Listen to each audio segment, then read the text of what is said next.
हमारे मुल्क में जो मज़हब के नाम पर इंतहा पसंदी है, जो जुनून है और उसमें जो बेगुनाह लोग मारे जाते हैं। आपको याद होगा अब से कोई 7 माह पहले सितंबर में एक हाई प्रोफाइल मर्डर हुआ था सिंध में, एक डॉक्टर साहब का जो कि सरकारी मुलाजिम थे, 18 ग्रेड के वो सीनियर मेडिकल ऑफिसर थे। नाम है उनका डॉक्टर शाहनवाज़ कुंबर, जिन्हें ब्लास्फेमी के इल्ज़ाम में कत्ल किया गया। उनके ऊपर इल्ज़ाम लगाया था उमरकोट के कुछ इंतहा पसंद हलकों ने कि उन्होंने अपने फेसबुक पर, सोशल मीडिया पर ऐसी कोई पोस्ट रखी हैं जो कि मज़हब के हवाले से ब्लास्फेमस हैं।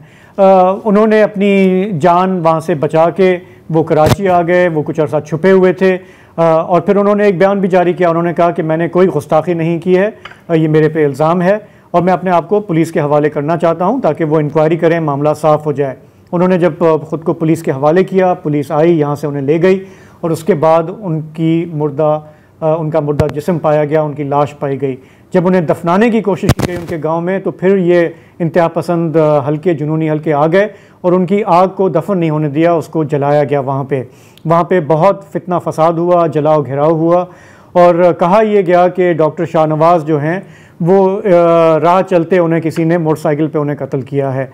वहाँ पर जो पुलिस अफसरान तैनात थे मीरपुर ख़ास में, उमरकोट में, उन्हें हमारे जो ये जुनूनी हल्के हैं उन्होंने हार पहनाए, गुलपाशी की, उनकी बड़ी आओ भगत हुई, उनके हक़ में नारे लगे कि ये दीन के मुजाहिद हैं, इन्होंने बहुत ज़बरदस्त काम किया है। लेकिन बहुत ही जल्द ये बात सामने आ गई कि ये एक कोल्ड ब्लडेड मर्डर था और उन्हें पुलिस वालों ने मिलकर हलाक किया था। ये बात हम नहीं कह रहे, ये उस वक्त की जो सिंध गवर्नमेंट के जो बड़े हैं उन्होंने एक फैक्ट फाइंडिंग इंक्वायरी की और चंद दिनों के अंदर प्रेस कॉन्फ्रेंस की। और उस वक्त के जो हमारे अभी भी हैं, बल्कि जो लॉ मिनिस्टर हैं, होम मिनिस्टर हैं, ज़िया अंजार साहब, उन्होंने टीवी पर आकर सबको यकीन दिलाया कि सिंध में इस किस्म की इंटॉलरेंस, एक्सट्रीमिज़म की गुंजाइश नहीं है और जो भी पुलिस वाले इसमें मुलविस हैं उन्हें कैफर किरदार तक पहुँचाया जाएगा।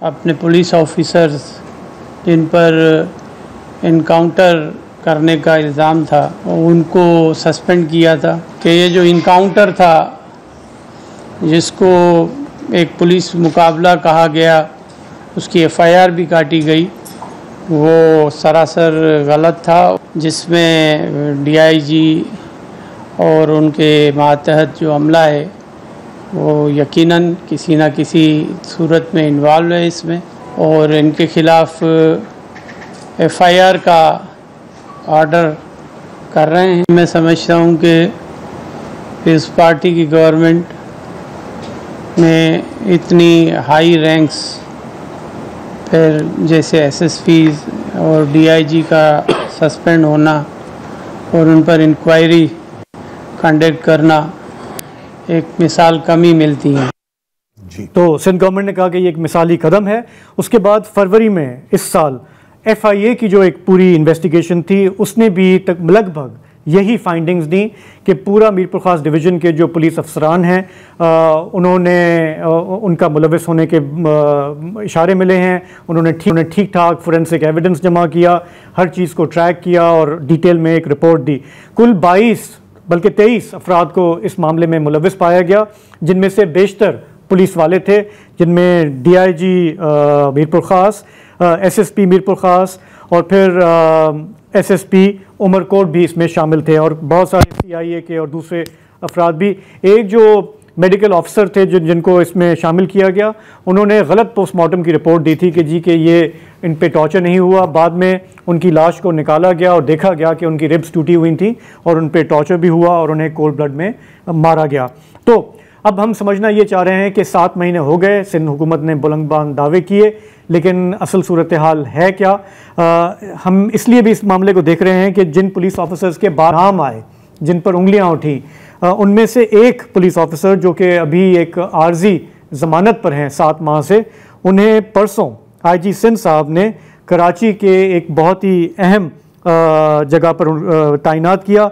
एंटी वायलेंट क्राइम सेल का उन्हें इंचार्ज लगा दिया गया। तो इससे फैमिली को और उनके जो लोग हैं उनको बड़े ये सवालात उठ रहे हैं कि सिंध गवर्नमेंट जो है अपने काम में मुखलिस थी या वो डबल गेम कर रही थी। तो हमें ज्वाइन कर रहे हैं इस वक्त सज्जाद चांडियो साहब, जो कि सुप्रीम कोर्ट के वकील हैं। डॉक्टर शाहनवाज केस को वो परसू करते आ रहे हैं इतने महीनों से। सज्जाद चांडियो साहब, सबसे पहले ये बताइएगा कि उस वक्त सिंध गवर्नमेंट ने जिस तरह से रिस्पॉन्ड किया था विद इन अ वीक, तो उससे हमारी सिविल सोसाइटी और बहुत सारे लोगों को ये लगा कि यहाँ पर सिंध में वाकई कोई कानून की अमलदारी है और इन पुलिस वालों को नहीं छोड़ा जाएगा। लेकिन ये जो रीसेंट पोस्टिंग हुई है उससे तो लगता है कि ये खुशफहमी थी काफ़ी लोगों की। आप क्या सुन रहे हैं, क्या फीडबैक है फैमिली की तरफ से इस मामले पे?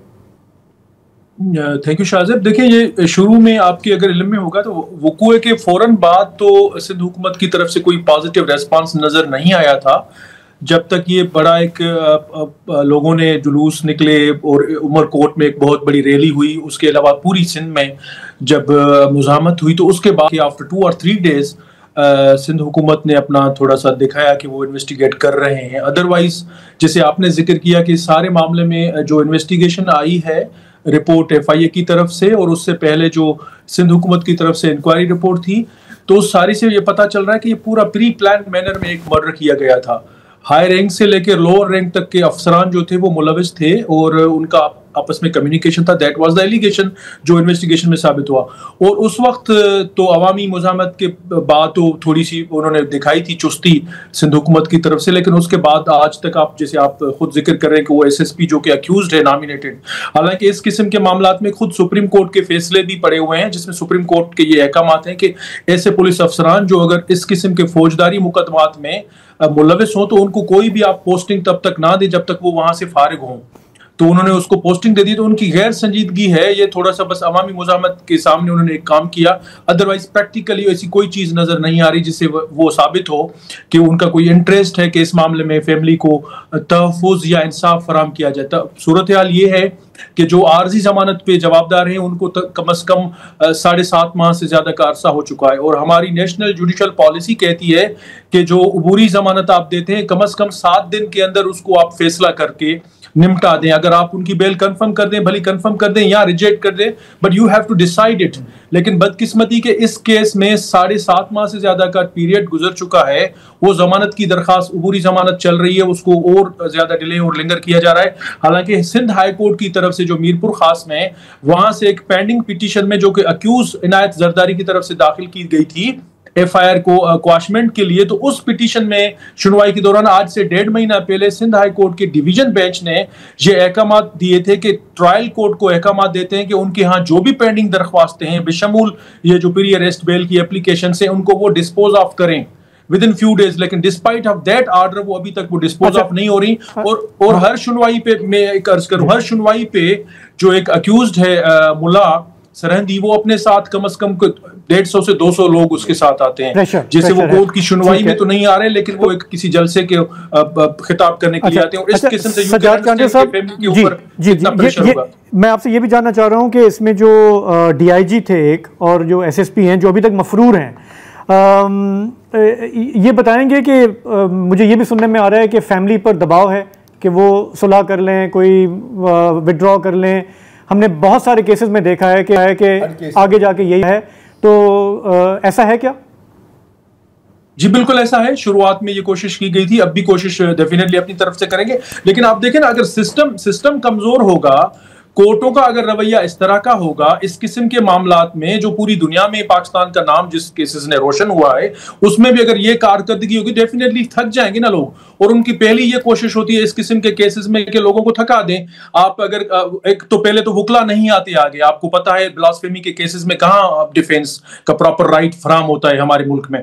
एक तो वकला नहीं आते होगा, अगर इन केस अगर आपको वकील मिल भी जाए डिफेंड करने के लिए तो फिर ये प्रोसीजर होता है कि किसी न किसी तरह से उसको थका दें आप और टेरर क्रिएट कर दें। तो वो अभी तक तो उनकी ट्रिक चल रही है। एक और चीज़ मैं जानना चाहता हूं कि जिस वक्त ये मर्डर हुआ था हमने देखा सिंध में एक बहुत स्ट्रॉन्ग रिएक्शन था सिविल सोसाइटी का। जैसे आपने खुद भी कहा कि शायद उसके दबाव में आके भी जो है गवर्नमेंट ने इसको प्रोएक्टिवली थोड़ा टैकल करने की कोशिश की। उस वक्त मुझे याद पड़ता है जब ये जो हमारे हैं लॉ मिनिस्टर, इन्होंने जब प्रेस कॉन्फ्रेंस की तो इनसे पूछा गया कि डॉक्टर शाहनवाज जो है वो एक सरकारी मुलाजिम था, वो 18 ग्रेड का हेल्थ डिपार्टमेंट का एक अफसर था और जिस तरह का ये वाक़या हुआ, गवर्नमेंट ने खुद कहा कि वो ये बेगुनाह कत्ल था, तो कोई कॉम्पनसेशन, कोई फैमिली को कोई सपोर्ट, उन्होंने कहा कि हाँ वो सीएम कुछ अनाउंस करेंगे। आपकी नॉलेज में है कि अभी फैमिली किस हाल में है, उन्हें कोई गवर्नमेंट से सपोर्ट मिली या नहीं? नहीं, अभी तक फैमिली को गवर्नमेंट की तरफ से कोई फाइनेंशियल सपोर्ट नहीं मिली। और अगर गवर्नमेंट चाहती इसके अलावा भी, फाइनेंशियल सपोर्ट के अलावा भी, इस किस्म के केसेस में government can provide them a good lawyer अगर वो चाहते, लेकिन किसी किस्म की भी गवर्नमेंट की तरफ से उनको सहूलत फराम नहीं की गई अभी तक। चलें, ठीक हो गया। सज्जाद चांचो साहब, बहुत बहुत शुक्रिया। देखिए, सब कुछ प्लान के मुताबिक ही चल रहा है ना। जो इन चीज़ों, इस तरह के वाक़यात में जो एक क्या कहते हैं, क्रोनोलॉजी कहें भी कहें, टाइमलाइन कहें, आखिर में वो खुदा के नाम पे माफ़ कर देते हैं। और एक चीज़ कंसिस्टेंट है, जैसे चंडियो साहब अभी कह रहे थे कि जब वो कोर्ट में आते हैं तो वो अकेले नहीं आते, 150, 200, 250 बंदा आता है, नारेबाजी होती है।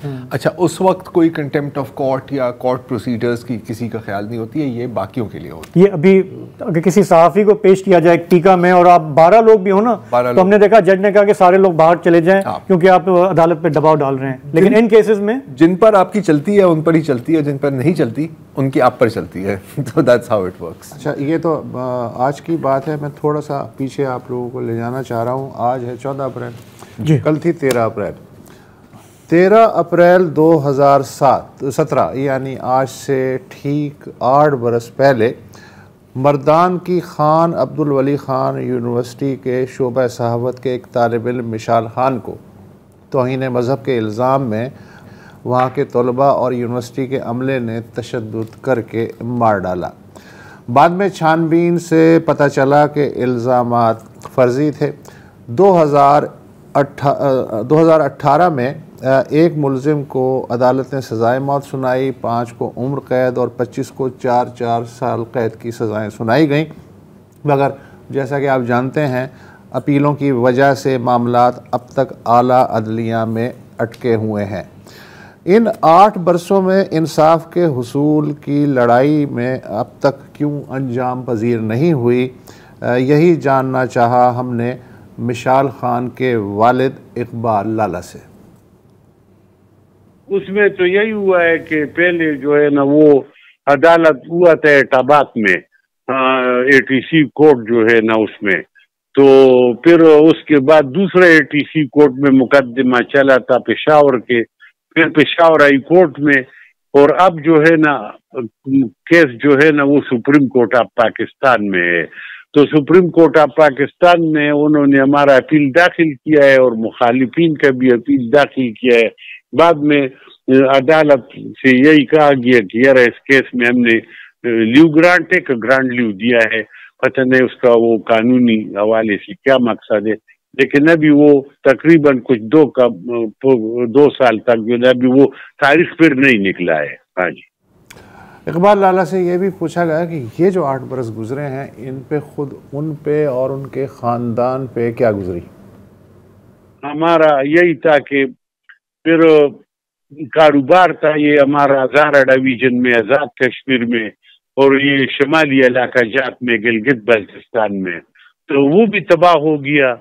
बच्चों का तालीम भी कुछ साल 2 साल रुका। हाँ, तो बहुत से लोगों ने साथ भी दिया उस वक्त। तो मेरे आंखों का नजर चला गया, फिर बहुत इलाज किया। उसकी माँ जो है वो बीमार हो गई दिल की। तो वो बच्चा जब याद आता है, वो हमारा बच्चा था, हमको मालूम है वो बहुत ईमानदार और मुखलिस इंसान था, कभी झूठ नहीं बोला था, सच्चा आदमी था, कोई जुर्म गुनाह नहीं किया था, यानी मेडिकल साइंस की रूह से वो पास था। लेकिन हम हैरान है, बस ऐसा हो गया इस मुल्क में। चलो, मैं खुद शायर हूँ। कल मैं ये सोच रहा था कि लोगों को जो है ना, ये जब गुस्ल देते हैं पानी का, वो खून में गुस्ल उसका हुआ था। हम आपके विसासत से अब भी अजीम अदालत के मुहतरम जज साहिबान से ये अपील करते हैं कि तमाम दुनिया ने जो जुल्म और ज्यादती देखा, मुझे उम्मीद है कि हमारे जज साहिबान जो हमारे इंसाफ वाले हैं वो भी ऐसा ही देख लेंगे। कुछ लोग कहते हैं किसी के मरने पर मोमबत्ती नहीं जलानी चाहिए, लेकिन वो ये नहीं बताते कि आग का तारा लापता हो जाए तो रोशनी कहां से लाएं। घर का चिराग बुझ जाए तो फिर क्या जलाएं। मुझे अच्छी तरह याद है 13 अप्रैल 2017 को ज़रा हटके प्रोग्राम हुआ, वो बशीर थे, ज़रार थे, आप थे, मैं था, और हम ये देख रहे थे कि कौन से चैनल्स जो हैं वो इस मामले को उठाएंगे। तो बड़ा दुख हुआ कि किसी ने भी इस मामले को पिक करने की कोशिश नहीं की। तो फिर हमने फैसला किया कि यार चलो हम, हालांकि ये दिन में हुआ था जी, हमें हमारी तक खबर पहुंचते पहुंचते कोई घंटा डेढ़ लग गया होगा, 4 बजे तक सबको पता था कि क्या हुआ है। हाँ, लेकिन उसके बाद उस शाम को फिर हमने एक पूरा प्रोग्राम किया और उसमें ज़रार मुझे याद है कि बहुत जज्बाती थे। खैर जज्बाती तो हम सभी थे, लेकिन ज़रार जो उन्होंने अच्छा खासा जो है वो रियासत को सुनाने की कोशिश की। उसकी एक झलक मैं आपको दिखाना चाह रहा हूँ। 2 मिनट के लिए रियासत से मुखातिब हूँ, हुकूमत से मुखातिब हूँ और उन तमाम लोगों से मुखातिब हूँ जो चंद अल्फाज इस्तेमाल करके लोगों का, बेगुनाह लोगों का डेथ वारंट जारी कर देते हैं कि जी ये जो आप फंदा तैयार कर रहे हैं ना, किसी दिन ये आपके गर्दन के गिर्द भी होगा। और ये जो आप आग लगा रहे हैं और ये जो आप आग भड़का रहे हैं, बेशक पहले हमारे घर जलेंगे, हमारी झुग्गियां जलेंगी, लेकिन एक दिन आएगा और वो ज्यादा दूर नहीं है जब आपके महल भी जलेंगे और फिर आप राज करेंगे ना तो सिर्फ राख पर। हाँ, लेकिन 8 साल गुजर गए, मैं गलत था, क्योंकि महल तो कोई नहीं जले, बेगुनाह लोग जले हैं, गिरजाघर जले हैं, गिरजाघर जले हैं, बस्तियां जली हैं। शायद कानून भी जल गया है साथ साथ, मुझे नहीं पता। हाँ। लेकिन महल नहीं जले, मजीद खून बहता रहा है। Things have gotten much worse. Shahzeb, Mishal Khan के बाद मिशाल खान के वालिद भी कह रहे थे कि एक नया कोई मिसाल ना बने, लेकिन उसके बाद कई मिसाल खान सामने आए। मसलन मैं अगर आपको बहुत ही लंबी टाइमलाइन में से 1-2 वाक़यात अगर बता दूं कि इस वाक़े के बाद से 3 दिसंबर 2021 सियालकोट में एक फैक्ट्री के श्रीलंकन मैनेजर प्रियांथा कुमारा को उन्हीं की फैक्ट्री मजदूरों ने हलाक करके लाश को घसीटा और फिर आग लगा दी। बैनुल-अक़वामी पैमाने पे शोर मचा। तो उसके बाद अप्रैल 2022 में 6 मुलजिमों को सज़ाए मौत सुनाई गई और कई दीगर को मुख्तलिफ़ुल मयाद कैद की सज़ाएँ सुनाई गई। सज़ाए मौत पे और दीगर सज़ाओं पे अमल किस हद तक हुआ या नहीं हुआ, मैं कम अज़ कम ज़ाती तौर पे अभी नहीं जान सकता। 12 फरवरी 2022 को खानेवाल में एक शख्स को कुरान पाक के सफ़ात जलाने के शुबे में हुजूम ने पकड़ के मार डाला।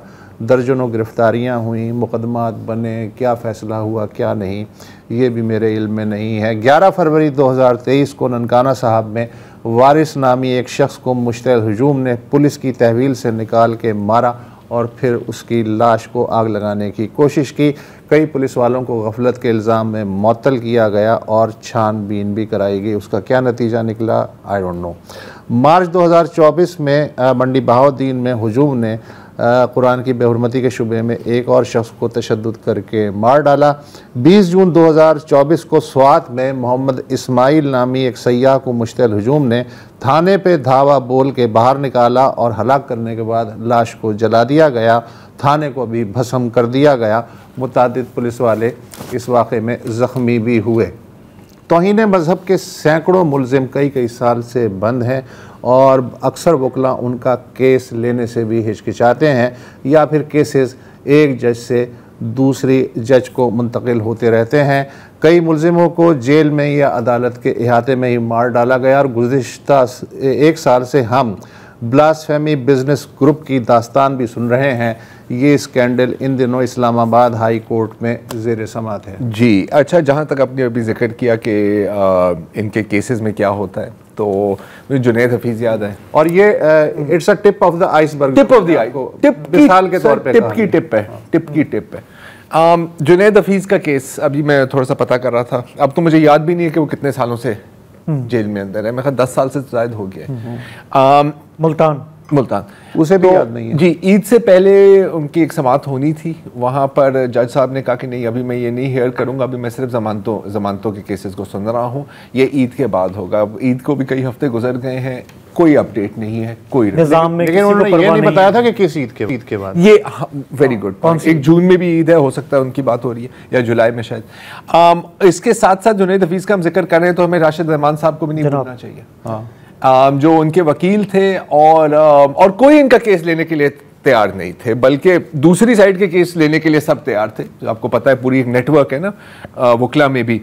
तो जो राशिद रहमान साहब ने इनका केस लिया, बहुत दलेरी के साथ इस केस को लड़ने की कोशिश की, और फिर कुछ मुसल्ला अफराद उनके दफ्तर में घुसते हैं, उनको गोलियों से छली करते हैं और उनको भी कत्ल कर देते हैं। आपने ब्लास्फेमी बिजनेस ग्रुप के केस की बात की, तो हम सुन रहे थे कि जी एक कमीशन इसके ऊपर शायद बैठने वाली है, कोर्ट में इसकी समाअत हो रही है। तो यहाँ पर भी एक और खुशखबरी है आपके लिए कि ये चीज़ अब फ्रीज़र में चली गई है, डीप फ्रीज में चली गई है। और वो इसलिए कि जो दो जज साहिबान हैं इस्लामाबाद हाई कोर्ट के, ये जो एक्टिंग चीफ जस्टिस थे ना इस्लामाबाद हाई कोर्ट के, उन्होंने ये फैसला किया था कि सिंगल बेंच से डिवीजन बेंच पे जाए और फिर वहाँ पर एक तश्कील होनी थी कमीशन की। तो इन दो जज साहिबान ने कहा है कि इस फैसले में एक्टिंग सीजे ने अपने इख्तियारात से बढ़ के ये फैसला लिया है। चुनाचे ये पूरा केस रैप अप होके अब दोबारा चीफ जस्टिस साहब के पास जाएगा। अब उन पर डिपेंड करता है कि वो एक हफ्ते में फैसला करें या एक साल। लेकिन ये तो अच्छा खासा जो सिंगल बेंच था उसमें चल रहा था, गवाह भी हो रहे थे, उसकी ओपन कार्रवाई भी हो रही थी, सबको दिखाई जा रही थी, फिर अचानक से यकायक एकदम याद आया को क्यों ट्रांसफ़र कर दिया गया। अभी मिशाल खान के वालिद जिस तरह से बहुत ही उम्मीद दिखा रहे थे कि हमारे जज, हमारी अदलिया जो है वो इंसाफ दे, इस वक्त हमें बार बार ये नज़र आता है कि अदलिया के अंदर जो भी इस वक्त डिसरे है, जो खींचातानी है, जो मामला चल रहे हैं, ये बहुत ही इंपॉर्टेंट केसेस उसकी नज़र होते जा रहे हैं। जी, लेकिन पता है मैं एक चीज़ आपको कहूँगा शाहज़ेब कि हम इससे कते नज़र भी ना, आमिर आपको याद नहीं है नकीबुल्लाह महसूद यार, उनके वालिद साहब यहाँ बैठे थे इस सेट पर, और मुझे याद है मैंने हाथ थाम के उसने कहा था कि नहीं इतनी बड़ी हस्तियों ने उस वक्त के जो chief of army staff general Bajwa वो उनसे बाकायदा मिले थे, जिस तरह उन्होंने मेरा हाथ थामा था शायद बाजवा साहब ने उनका हाथ थामा था और वादा किया था। अच्छा, उस वक्त तो ऐसा कुछ नहीं था ना। तो पॉइंट इज के law is not for the powerful, law is for the powerless. इस मुल्क में ना एक तल्ख हकीकत है। और मुझे याद है प्रियंका कुमारा का आपने जिक्र किया, तो एक बहुत एक मशहूर नहीं कहना चाह रहा, लेकिन एक तस्वीर उस वक्त वायरल हुई थी कि वहाँ पर प्रियंका कुमारा की लाश जल रही है। पूरे जो हजूम है, हाँ मैं उनको इंसान भी नहीं कहूँगा, जो वहाँ पे जो लोग खड़े थे वो वीडियोस बना रहे हैं और सेल्फीज ले रहे हैं, और एक बंदा यूं सेल्फी ले रहा है और उसके फ़ोन के पीछे ना एक इमेज, उस पर लिखा हुआ था अपना टाइम आएगा। तो आज टाइम तो आ गया है ना इनका, हमारा टाइम ख़त्म है, उनका टाइम आ गया है। देखें, जजेस पर प्रेशर पड़ता है, हुकूमत पर प्रेशर पड़ता है। आपको याद है सलमान तासीर के कत्ल के बाद कितने लोग गए थे नमाज जनाजा, याद है आपको? उनके अपने लोग ही नहीं गए थे, कुछ एक दो गए थे, लेकिन उस तरह नहीं यार, आपका गवर्नर था भाई। मीडिया पर प्रेशर आता है। अभी हाल में यही ब्लास्फेमी बिजनेस ग्रुप की कवरेज पर मुनीर जहांगीर को निशाना बनाया गया और भी लोगों को निशाना बनाया गया। जैसे वसत ने कहा था, एक दिन के लिए तो लोगों को समझ ही नहीं आ रही थी कि यार मशाल खान के केस को कवर करें या ना करें, क्योंकि हमने क्या कवर करना है कि यार आज इस सियासतदान ने उस सियासतदान को क्या कहा और हमारी क्या कवरेज होती है। तो this is the state where is the statement. लेकिन अभी है कि सवाल तो उठेगा कि अगर आपके पुलिस वाले इन्वॉल्व हैं मर्डर में, आपकी अपनी रिपोर्ट्स के मुताबिक, फिर आप उन्हें पोस्टिंग्स दे रहे हैं, तो सिंध हुकूमत पर, आईजी सिंध से सवाल तो होगा, सवाल तो उठेगा, लेकिन जवाब भी आप ही को देना पड़ेगा। जवाब जो है वो हुकूमत को ही देना होगा और देना चाहिए। सिंध की सिविल सोसाइटी ने जिस तरह से इसको उठाया था इशू को, डॉक्टर शाहनवाज वाले को, मेरा ख्याल है कि उनका प्रेशर अभी भी कायम मुदायम है।